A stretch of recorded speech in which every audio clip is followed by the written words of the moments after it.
ገብርኤል ማርያምን አበሰራት ወንድ ልጅም ትወልጃለሽ አላት።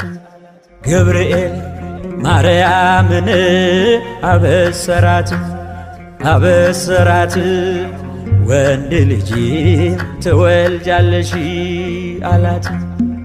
ሚካኤል መልአክ በክንፉ ከለላት፣ የሰማይ መጋረጃው ሸፈናት። ንጽሕት ናትና በድንግልና ንጽሕት ናትና በድንግልና ጥፋት የለባትምና ወንድ ልጅ ወልዳልናለችና። ሚካኤል መልአክ በክንፉ ከለላት